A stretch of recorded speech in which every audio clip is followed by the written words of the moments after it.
Hi, everyone. Welcome to AI for the Average Joe. I'm going to use the word Joe quite a lot today for lots of different reasons. Episode 9 of season 2. So we're starting to wrap up season 2. Erica and Hayley here from Quantum Rise.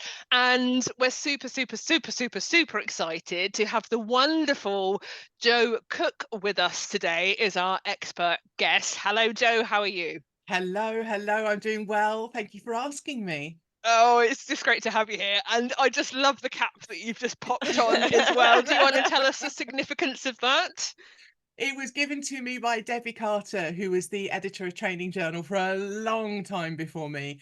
And I took that role from her in December, and she was very kind. I'm going to take it off because I can't see it. Well, I just put it on as a joke, and you said to leave it on, so that's Yes, what I I'm love wearing. it. Yeah. But no, I'm the editor of Training Journal magazine now. It's a learning and development online magazine, and I'm very proud of that, as well as obviously Lightbulb Moment, where I'm a virtual classroom specialist and all things L&D.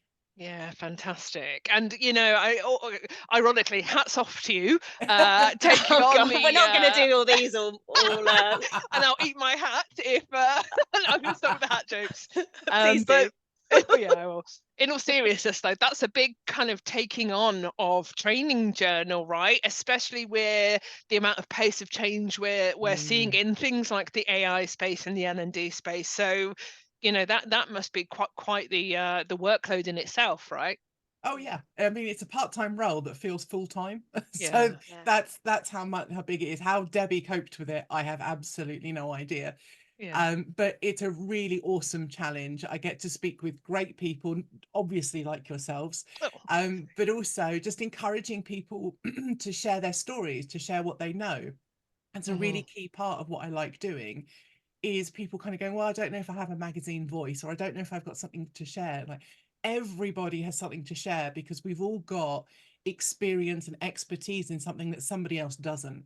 It's like, I can edit sentence structure, don't worry about that.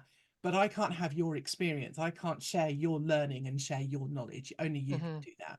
So I'm really enjoying doing that. So I welcome anyone to get in contact and share an idea for something that they'd like to write about. But also it's about supporting L&D being as good as we can be. yeah. And that's something I've had a passion for my whole life. Something like that. It feels like my whole life. I've been working in L&D for coming towards 30 years now, which is a really scary number. And I'm at that point where I could be really cynical and start seeing the same trends and things like that again and again. But I really like this new role because it makes me look at things in a new way. Just like, well, if you're new to L&D, if you've just got into this in this last few years, what are you going to be thinking about this? Yeah. So rather than being cynical and going, oh, I've seen this before, it makes me kind of go, okay, I feel like I've seen this before, but what might be a different take on it? What might someone take away from it? And I think if I can inject some of that into some people who've maybe been around a little while, some of that kind of passion and curiosity would be really good as well. Nice. Yeah, I I like love the way that. you put that. And I think that passion, curiosity, and that sort of hunger to keep moving forward rather than looking back is what this is all about, right? It's why AI is a big part of that. And I think that curiosity is you just hit the nail on the head in terms of the skills that we need to be talking about with people, because there's no answer, is there? There's no, this is how you do it, this is what you Yeah. don't do. There's none of that at the moment. So curiosity becomes absolutely key to that as learning professionals. Really does. And it's such a big topic. I mean, things like e-learning was a big topic back in, the early 2000s. When we went sort of through COVID, virtual classrooms were a big topic. But AI it's the difference between a million and a billion. It's almost incomprehensibly big, and therefore it becomes overwhelming. And therefore it's really easy to ignore it and go, no, I'm going to go and focus on this LMS thing over here, which maybe we need to do, but AI is going to be in there too. So we need to start tackling it in some way and broadening our horizons. And I remember when this became really big last year, I had a point where I was just like, okay, I'm not personally that interested in it. I've got a background in IT. I've done the techie geeky thing, and Erica and I have had several geeky conversations. It's just like, but it's not really. I'm not interested. But that wasn't good enough, because it's like, well, this is going to take over everything that we do. It's going to impact my work. So A, I need to be up on it because it will impact my work with my virtual classroom stuff somehow. And B, I'm a professional in my industry that knows some people, and therefore people ask me on things like podcasts, and I know I'm going to get asked about this. Even if the podcast isn't about AI, I'm And going to yet get here asked you about are. AI. And now I'm on podcasts doing videos about AI. So, you know, Who knew? who knew Who that would knew? happen? I know. But I think, Joe, what you're talking about is the growth mindset needed for L&D, isn't it? Because all too often we talk about knowledge and skill, but what I think and what I'm hearing from you, and definitely what I'm hearing from people like Helen Marshall from Thrive and Kathy Hoy at CLO 100 and people like that, is more and more we're stepping into that, embracing that unknown, and not being in the analysis paralysis. You need to teach me how to do this new stuff, but actually I need to go figure out, which is exactly what you've done, what we've done. 18 months ago, we would have been in the same place. Like, why would we use ChatGPT, and we don't understand AI, and then suddenly we're like, hey, let's create a podcast on it. So and that's yeah, ultimately how we're curiosity is the right learning, word. isn't it? That's that's how we're learning. I think you touched on a really important point as well, Joe, because you're talking about sort of virtual classrooms and e-learning and these waves that come through, but they're almost products in their own right, whereas I don't see AI in that same camp. I see it as the thing that's going to just influence all of that stuff. So it's almost not even comparable. It's not something, well, I won't be doing virtual classrooms, or I won't be developing e-learning, so I don't need to know that, because AI will touch on every single aspect of every role. So it just makes it's that what's in it for me, isn't it? And I just think it's going to impact everyone no matter what they do, which is why you can't really teach someone, because you don't know where it's going to add value for them.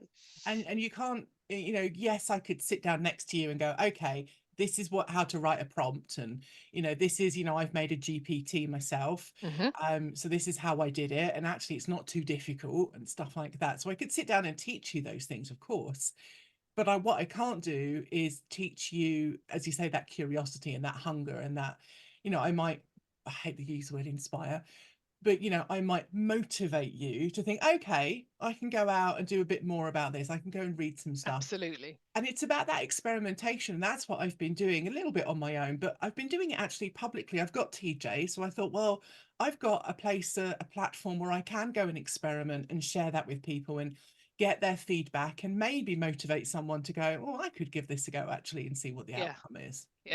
And that's the perfect vehicle, and that's why you're the perfect person for it, Joe, because you can take that. You're very much akin to us in terms of you're good at making the complex simple and putting it in those terms that actually, you said people are inspired, and inspired is the right word, to actually go, oh, Joe's actually made that really simple for me in terms of like, let's work along with Joe or Hayley and Erica on one of the podcast episodes, rather than this big neural networks, machine learning, which everybody gets a bit kind of overwhelmed and frankly scared of, really. So tell us more about the GPT piece and how you've experimented with that, because that's really interesting. Okay, so a GPT, and this is where I'm going to really show my lack of knowledge. I can't even remember what GPT stands for. Generative pre-trained transformer, I think. Something like that. Transformers, robots in disguise. I know, that's what I always think about. So basically, ChatGPT is a program that does stuff that we interact with, and it's artificial intelligence. And what we can do through ChatGPT, which is a piece of software in its own right, you can go and get it for free. You can subscribe to it for $20 a month, something like that, and get the paid for version, which is what I did. And you can make your own AI thing, bot, app, whatever you want to call it. It's called a GPT. So I'm part of the Women In group that Helen from Thrive has started, which is amazing. And that inspired me to go, okay, I'm going to try this GPT thing, and went and made one. And it comes up with a name for you, and it called it for me #Herald. I was like, okay, that's fine. Where did that come from? I made biblical. a GPT. Yeah, it's a little bit different. But I asked ChatGPT, and it gives you a series of prompts, like, what do you want it to do, and how do you want it to do it, and what tone do you want, and all those kind of things. So I made a GPT so that I could put in a hashtag, because we just had World of Learning in January, and I wanted to put in the hashtag Wall24, and I wanted it to make an article for me. So in my head, what that looked like was, okay, there were 3 or 4 or 10 or whatever tweets about the topic that was being spoken about. So Erica, you were speaking there, for example. Yep. And take those hashtags and go, okay, Erica and Paolo did a session on this and it was blah blah blah, and just take some threads of those tweets and write up basically about the conference. Now I could do that manually, obviously that takes time. This is a part-time role, so you have to kind of go, where do I put my time? So obviously I thought I'll go and experiment with GPT and see if I can invest time to save time. So I made this hashtag Herald thing, and it did a job. It didn't do what I wanted it to, because what it did more was take the tweets and summarize them. Whereas I really wanted it to be that Bob said this about Erica's session and here's the picture from his tweet. That's how I would have done it manually. So it couldn't do that. When I was typing in, you know, please make sure you reference this exact tweet and link to it, it was saying, oh, I'm sorry, I can't do that. Oh, interesting. Yeah, Okay. so, you know, when you're making your GPT, like anything, you're within the limits of what is possible for that programming. So just the same way that, you know, we go, AI can do everything, well, programming can do everything. It's like, well, within the realms of what you can program, you know, I can't program a robot to make my cup of coffee because I don't have a robot around. So, you know, there's some obvious limitations there. And so I went and published that article on Training Journal, and it's called #World24 Navigating the New Frontiers of Hybrid Work and Learning. And I've made it really obvious. I said this AI written article analyzes some themes from Twitter. I actually, in Training Journal, in the back end, I created a new category called AI generated, not because I'm planning on doing loads of stuff on TJ, but for stuff that is like that was an experiment. I just wanted it to be really open and obvious. Yeah, absolutely. Yeah, I mean, I've done some writing for Training Zone, and I will hopefully start writing for you as well. And actually, I take every now and again, I take a section out of finding 6 examples of something I'm talking about. I'll ask ChatGPT to give me those examples, and I'll say these are taken from ChatGPT. So exactly. And I think it's, you know, we'll get into that kind of, there's AI generated wholesale and there's AI has helped me do my job. Yes, and they're those two different things. So this was an AI wholesale. this was the shebang, the whole thing. Yeah, that was it. It's like, you write it, I'm gonna, you know, I'm gonna have my fish and chips while you're busy. Exactly. I de-Americanized it, that was it. But, you know, I labeled it as such. You know, I said it was an experiment. I put it out on LinkedIn and said, okay, if you were at World24, is this what you experienced? You know, if you're reading this thinking, where was I? I wasn't at that conference. I was at a different conference. Yeah. And that, because I was reading it and thinking, because it was so high level, it could have been about any conference. You could have put in, removed World of Learning and put in Learning Tech, or removed that and put in, you know, Online Educa Berlin. Because it was just too general and too high level. Is that because we're all talking about AI and agility and stuff like that, though, or is that because the GPT just couldn't handle it at this time? It's because either I wrote the GPT wrong or its limitation in how it processed it. Because I think if you'd gone through those tweets by hand, you know, manually, you would have gone, okay, so for your session there were these tweets that said this and these pictures. So I could report on Bob said X and here's a picture and a slide and a whatever, but also because I'm not AI, I can synthesize it better. So I could go, well, actually, you know, I know Erica's got this amazing podcast, so I could link to that because I know that she's talked about this on that podcast before. And, you know, not just that, but you could synthesize the information better and more deeply. So I think that was the limitation, and people said on LinkedIn, it's just like, you know, great experiment, which told me the quality of the article. And they were picking out phrases that were just too generic really to be useful. So I'm sure with a better GPT, with better prompts and stuff like that, it would be better. But I think there's a level at which you kind of go, well, if I'm going to put this much effort into writing the prompts and editing it later, I might just as well write it myself and get what I want. So that was kind of interesting. I guess it's trial and error, isn't it, in building something accurate? A bit like when you're building a prompt, it's you have to keep refining it and iterating it to get to the point of what you want it to do. I think it's a good concept, isn't it? A great idea. And Good then experiment. Yeah. Great experiment. Yeah.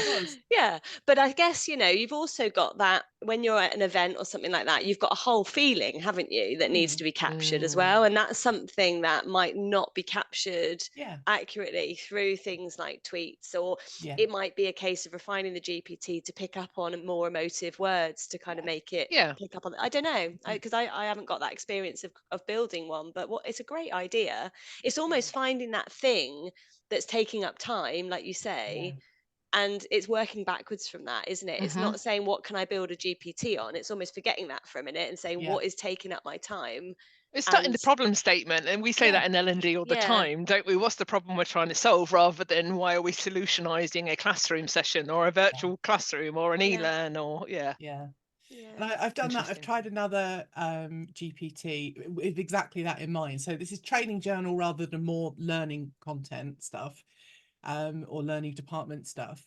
But I did that. I thought, all right, well, these are the things that are taking up my time. So I tried to write a GPT that had some of those things together. So I could literally just click, write me this, do me that, analyze this, here's the information. I think I need to do some more work on it because it's not where I want it to be. And I don't know how much of that is my limitation of what my knowledge of creating the GPT, which I think is part of it. I think the bigger part is its limitation in how it works and how it's written and the stuff that I can do. So I'll come back to that. Maybe I'll do a blog about it or something a little bit later on with some screen grabs. It's a bit meta as well. It's a bit an inception, because dream within a dream within a dream, carrying on the kind of geeky movie references. That could you use the GPT to train you to build it, or another GPT to train you to build a great GPT, No. So you get too complicated for me. I'm getting a bit meta now, I know, but I did use it for a really good crowdsource article. I'll do a screen share actually. Yeah, please. Because what I found really interesting, so I put out a social media post asking a question. I think it was like public speaking advice, something like that. Yes, I saw. Yes, I think you contributed. Loads of people contributed to it.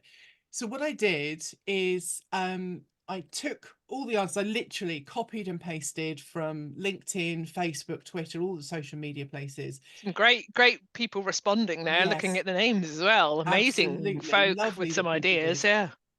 And I literally dumped it all in a Word document that you can see here. And of course, to create an article out of that, you've got to kind of come up with themes, like this person saying be passionate, this one saying don't be too serious, this one's or whatever. Own the room and the stage, and all of these things are a little bit different. So again, it's like, well, I could go through by hand and copy that bit, and Bob says this, and Alice says this, and all of that. But then it's like, well, of course we have to use GPT and do something a little bit different. So I basically I went to just normal Chat GPT, not the paid version, not a created one, just normal Chat GPT, and obviously you can use the other alternatives as well. Other AIs are available. Yes, indeed. And I can't remember my exact prompt, but it was something like, here's a whole load of stuff from social media. I asked this question. Please summarize, please theme, please put it all together, basically. It took a couple of attempts, took 2 or 3 attempts. So what I got back was like a really simple, like 600 words. They talked about this. No, I want you to quote things. I want to summarize. I want exact stuff. That's where your iteration and your building comes in, isn't it? So it took, I don't know, 20 minutes, 3 or 4 different attempts to come up with something. And it did. And so it came up with this long article. This was the final version that it came through with. And that was much better. If I kind of zoom in a little bit more, what you can see is it's saying things like, a great point from William is ask questions and so on. So it's doing the quotes and things like I wanted it to. So the kind of that came up really nicely. And then it was just a case of me actually putting it into something that looks like an article. So on Training Journal, it's now got just the headings. I did a light edit, so I did edit it. I did put in maybe an hour's worth of work just to go through and I kind of double checked what's it missed out. Is there any Yeah. particular quotes that I want to pick Yeah, up any and stuff nuggets like that you that? really want to dial up or Yeah. whatever, or yeah. And I moved some things around. So, it didn't have death by PowerPoint. That's one of my favorite sayings, because people say death by PowerPoint, and I like saying, or is it death by design? Actually, It's not all right to PowerPoint's use fault. PowerPoint, right? It's just how Yeah, you use it. exactly. So things like that. So, it really helped with that, because it just meant I didn't need to do that first sweep. Nice. And that was really, really helpful. Yeah. And the beauty of that is you've got content, but you can build on that content. So if you wanted to create, I don't know, a slide deck for a session, or I don't know, a handout, or some tweets, or some LinkedIn, or 5 top tips based on the experts with some bullet points or something, you've already got the great content. And that's that reuse and recycle, which I think we're just not in the headspace enough for yet, in the like HR, L&D, probably wider in terms of industry as well. We like to write things from scratch. We like to design a management skills course, and then another management skills course, and then another, and you just think, God, if you kind of both together all the time, we're all spending doing the same thing. Whereas that's, for me, where that productivity level 1 piece comes in regards to this stuff, like how we can save, like you said, you've already saved a bunch of time just doing what you've done. So. Yeah. And I guess Absolutely. you could get it to theme for you as well, couldn't you? You could say, now, can you put this into themes, and can you add in my quote about this? And so you could almost push it even further to do some of the things that you did do when you edited it and reviewed it yourself. And one thing I found recently on the paid for ChatGPT is, and I can't remember the name of it, but there's a GPT that's there already that basically can visualize data for you. Nice. So I just dumped my data into the GPT and like, what do you come up with? And it came up with basically with a mind map or a brainstorm or whatever you want to call it.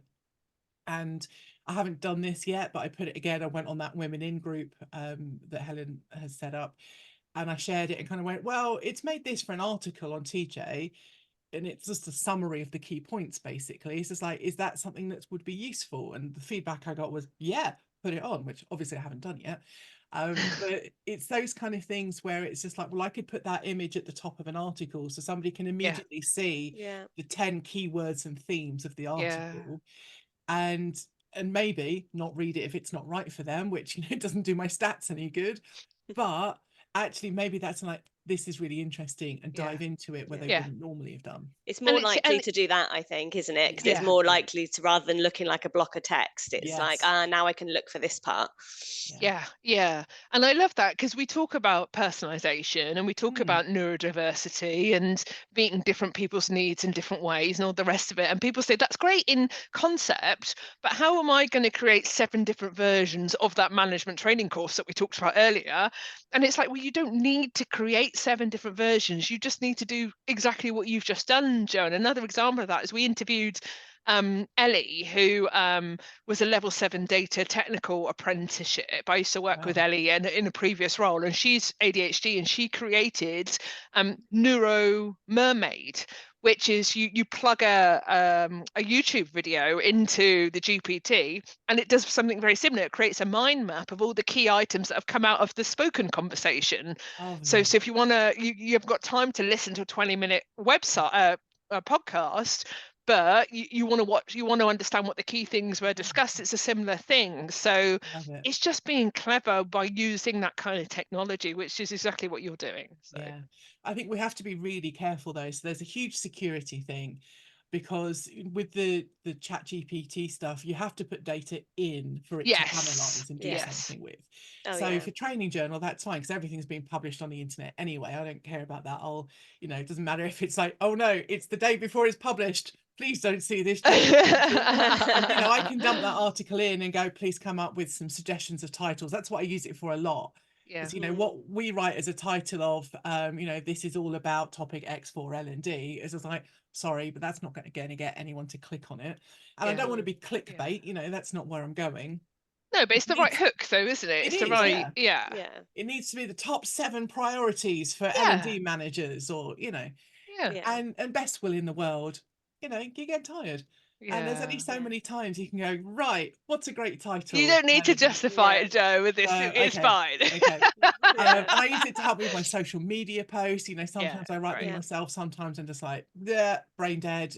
And it just suggests them. And you take a bit from here and a bit from there. And, you know, it's just like, well, actually, that's a bit too clickbaity and that's got too many exclamation marks or You're using a lot of the point here is, and just as we sort of start to come to a close, what I'm getting, Joe, is that you're using your own expertise, your own knowledge. You know what you're looking at as you review things. It's not like you're just asking a GPT to do something for you and you don't know what you're looking at when you get it back. And I think that's just really key, isn't it? It's like, it's, yes, you're using it for your productivity to save time, but then your expert eyes are looking at it and able to know what to do with that information, what to add, what to take out, what it's missing. And I think that's really key in how we use this. And actually, I wrote an article about that for TJ and editorial. Love this. Going back to our geeky references, I love that. Had to put in a super reference. But this came about because I was watching Star Trek, and it had an actor in it who I knew was also in a Superman thing in the franchise, and Superman's my thing. So I basically said, hey, ChatGPT, what actors have been in both Star Trek and Superman? Because for me to work that out, I'd have to go to every single Superman thing on IMDb and on Star Trek and get a full list. And you know, that was just not going to happen. So it came back with a great response. There's, you know, Terry Hatcher and Dean Cain.